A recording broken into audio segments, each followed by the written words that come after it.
Hello, everyone. Today we are going to be getting into chapter 12 about the circulatory system. So make sure you have your book out, and we're looking at the first section that talks about circulating your blood. Circulating your blood. So this is what your first picture should look like. This is page 284. And you need to have the activity manual that looks the same pulled out. This is the back of what you did yesterday.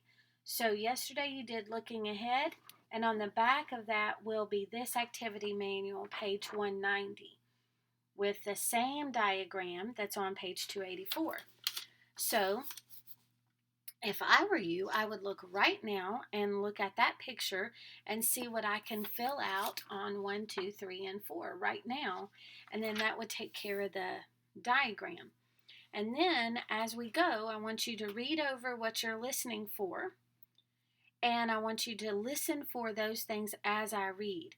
So pause for a second and give yourself the opportunity to read those questions 5 through 12 so that you'll be ready to listen as I read. Okay, you're back and ready. Circulating your blood. The circulatory system is a transportation system. Transportation just means movement. It transfers blood throughout your body.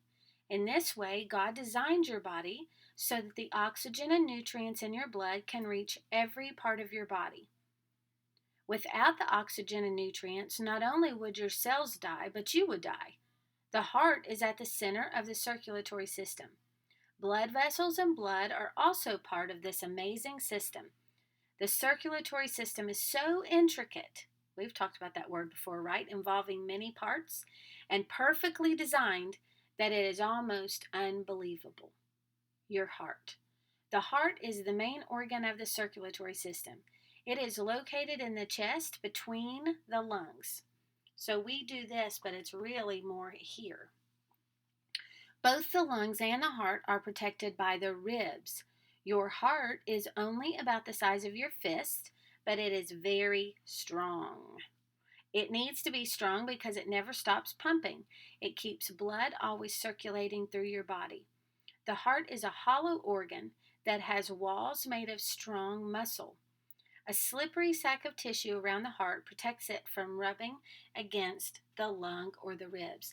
So think about all of those things required. You can't just put the heart there. Just the amazing part that you would have a heart there that would do its job, but yet it's protected in every way so that it can be exactly where it needs to be. Next page, 285. Inside the heart are 4 empty chambers or sections. These chambers are stacked, 2 on the top and 2 on the bottom. The upper chamber on each side is called an atrium. The lower chamber on each side is called a ventricle. The left and right sides of the heart are divided by a thick wall of muscle called the septum. The right side of the heart pumps blood to the lungs. The left side of the heart pumps blood to the rest of the body. All 4 chambers of the heart work together to constantly pump blood. The upper chambers contract or squeeze at the same time. As they contract, they force the blood into the ventricles below them. Then both ventricles contract to push blood out into the blood vessels. While this is happening, each atrium relaxes and fills with blood. So it's squeeze, squeeze, squeeze, squeeze, squeeze, squeeze, squeeze, squeeze. The blood flows in only one, and that's kind of the pump, pump, pump, pump, right? The blood flows in only one direction. Blood enters the heart through the right atrium. When the right atrium contracts, it pushes the blood into the right ventricle. The blood goes through a small flap of tissue called a valve. The valve opens to let the blood through. Then the valve closes to prevent the blood from flowing backwards. The heart has valves between the atrium and the ventricle on each side, and where the blood vessels leave the ventricles. The right ventricle of the heart contracts to send the blood to the lungs. In the lungs, the blood releases carbon dioxide and picks up oxygen. The blood flows from the lungs back to the heart and enters the left atrium. Then the left atrium contracts. Its valve opens and the blood flows down into the left ventricle. The left ventricle contracts and pumps the blood out into a large blood vessel that branches into smaller blood vessels that carry the blood throughout the rest of the body. This whole process occurs very quickly. Page 286, heartbeats. A heartbeat occurs each time the blood moves completely through the heart. With each heartbeat, the heart pushes blood into the body. The heart beats many times each minute and can rest only between beats. The age and health of a person will affect how many times his heart beats per minute.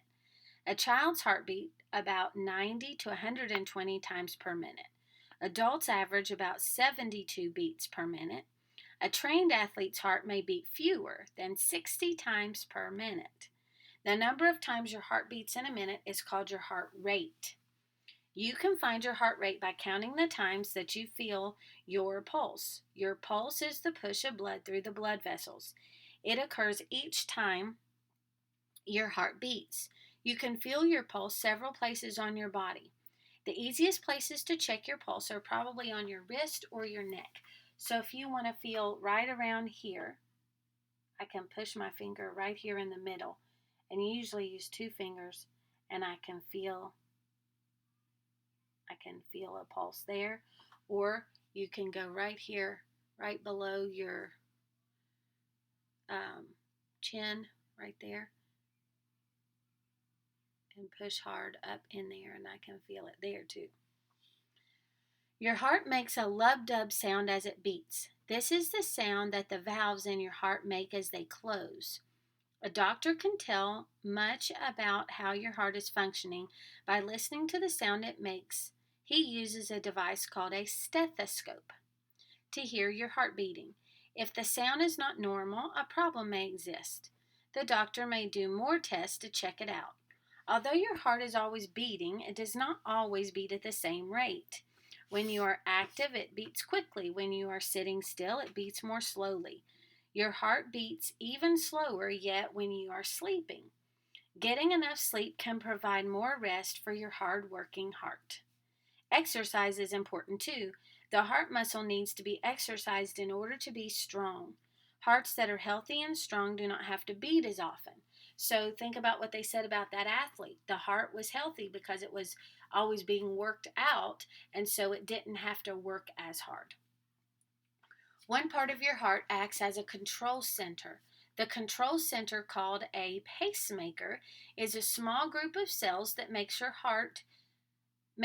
your heart beats at a steady pace. Your pacemaker cells send electric currents to your heart muscle. Each electric current causes your heart to contract. These cells set your heart's pace, or the number of times that it beats. Your body gets oxygen from the blood that your heart pumps around your body. Your pacemaker constantly receives messages from your body about how much oxygen your body needs. Your pacemaker then adjusts your heart rate to match the amount of oxygen you need. For example, when you exercise, your body uses more oxygen, so your pacemaker makes your heart beat faster. This pumps blood around your body more quickly. The electrical signals made by your pacemaker can be read by a special machine. This machine is called an electrocardiograph, or an EKG. This machine records the electrical changes that happen during the heartbeat cycle. Doctors can use this information to detect heart problems. Okay, so you're going to go back and see if you can find the answers for this paper from what we read. And then in the comments below, I want you to give me a sentence about something that you could do that would make your heart beat faster. So remember, when we are more active, our heart picks up the pace. It has to beat faster to keep up with our activity. So give me a really good sentence. Don't just give me 2 or 3 words. Give me a good sentence that says, when I blank, my heart beats faster. Okay? Or my heartbeat gets faster. So when I do this, my heart beats faster. Complete sentence, capital letter and period. And you are ready. Go.